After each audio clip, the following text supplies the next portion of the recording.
What's going on? So I got my 2014 Charger 5.7, doing a little maintenance. So what I found is when I put my Charger into like auto shift, I had the police package, so my gear lever is on the dash rather than the console. Sometimes when I use it in downshift just to play around and see what's up, I noticed that when I use that, I can feel like the engine's pretty much moving. So after like further diagnostics, I had no choice but to look into the motor mounts. Now most in the forums and everywhere show that like if there's hydraulic fluid on the ground or on the subframe, that's a true indicator that hey, like that's an issue. However, I didn't have that problem. Maybe because it just when I got it, it was cleaned. I don't know, but I would tell you that there's definitely an indicator. All right, so on one hand, you have your new one, right? That's really straightforward. There's really nothing about it. Most people look at this bottom piece right here and say that it's leaking or cut or whatever case may be from here. But this new one is pretty solid. I mean, there's, in my opinion, there's really nothing crazy special about it. It's not like you're getting polyurethane or performance or anything like that. It's just OEM, it's filled with hydraulic, and that's pretty much it. Now, on the old one, if you notice, like if I take it and I hold this, you don't hear anything but the liquid inside. All right, so, but if I take it on this one, this is my old one. Yeah, you can hear that, right? So it's beat. I see the bottom of it. I don't know if you can see it. So this is the bottom of it right here. There's a little dry rot right here on the edges. I don't know if you can see it. All right, but for the most part, it is squishy. There is no fluid in it. There's nothing. So this was my issue. This should not do this. That means there's no liquid. That means the motor's moving. I try to figure out if when I get to about 78 to 82 miles an hour, I notice I get a weird vibration. Now, most people have contributed that to wheel balancing. I will go on to that, but knowing that when I shift my car manually, like my other car, my Mustang, I didn't have that problem. It was just straight constant, no vibration, no clunk, no bang. It was just smooth all the way through, but this one should not do this. So onto the... All right, so right here is where the pocket for the driver's side sits. You see the two on the frame, and then the two holes in the frame, and then two holes where you mount it to the block.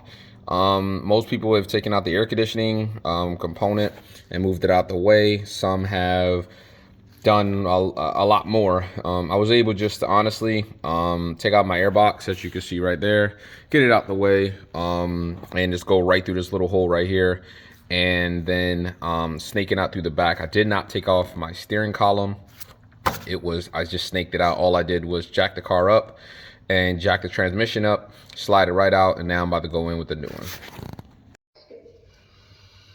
All right, so passenger motor mount. All right, at first I really couldn't figure it out. You know, I've seen, again, different forums, different people saying do this, to that.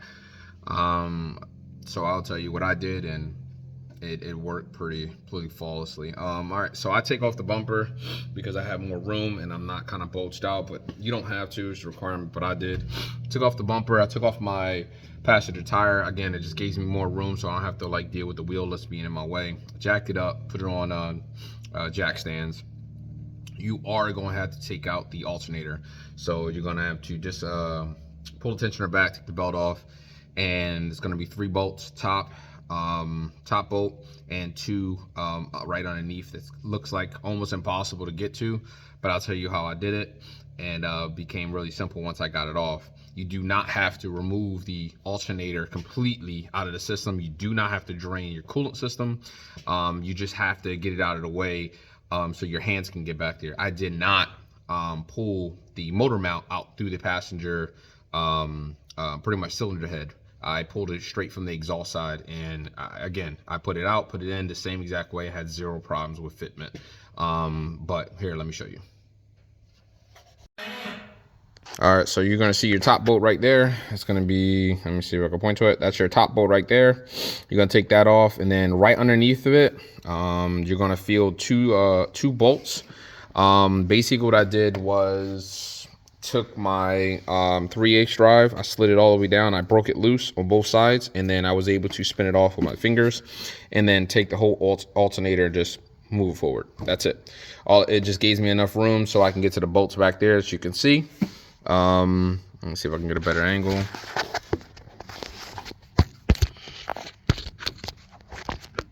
No. All right, so I can't get a better angle. But anyway, so what I did was, you can see the new motor mount down there. There you go. There you go. Focused on it. All right, so, and then these, you're gonna see this little bar above the bolt. You're gonna wonder why you can't get it off. So that goes, there's a little stud that you're gonna have to take off and take that bracket off that's behind the alternator to get that out. Other than that, it's pretty self-explanatory after that. And once you unbolt it from the frame, make sure that the motor or transmission is supported by a jack. Jack it up, pull it out through the back right there, that hole right there, and then put the new one in and call it a day. All right, so as you can see, this is my passenger side as well as the other side. So it's crap, right? So just make sure with your dowels right here, you're gonna see your dowels, make sure they're away from the engine. Otherwise, if they're the opposite way like this, and you go put the engine down, it will hit the dowels, and you're gonna be really angry that you have to pretty much jack it back up and remove it. So it has to be away from the engine like this, and then kind of call it a day. Now, granted, this kind of spun, but whatever. But you get it.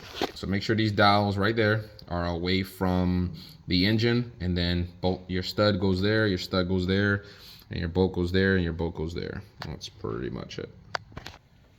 All right, so everything is done. Car's back together. Motor mounts is done. I'm about to go take it for a test drive and make sure everything is good. But overall, hopefully that helped you. It took me, I was out of here from about 9 o'clock to about right now, so it's 9 to 1, give or take. It was some very basic tools. You don't really need anything crazy. But overall, that's pretty much it, man. That's motor mounts for today. Next up, I'm gonna do a full tutorial because I'm actually I popped a P219 alpha code, bank one, air fuel trim, yada yada, if you do your homework on it. I changed the injectors, I did tune up, I did everything possible to make it kind of go away on the cheaper end, right? Most people have done some elaborate things, but I've done O2 sensors, injector, spark plug, swap coils, swap injectors, you name it. And I still get the bank one code. But however, what I did notice is once you pop off the valve cover for the driver's side, since that is bank one, and I was noticing that I was data logging on my scan tool that cylinder 5 was misfiring when you give it a good heavy throttle. So I took off bank one, took off the fuse for the fuel, and just let the car turn over with no fuel. So I wanted to see how the rocker arm was gonna actually actuate. I should have took a video of it. I didn't think about it, but I noticed that cylinder 5's rocker arm movement was not equivalent of any other cylinder on bank one. So yes, it is a tear down and swap out with cams. Yes, this still has MDS, but I'm looking forward to the full swap.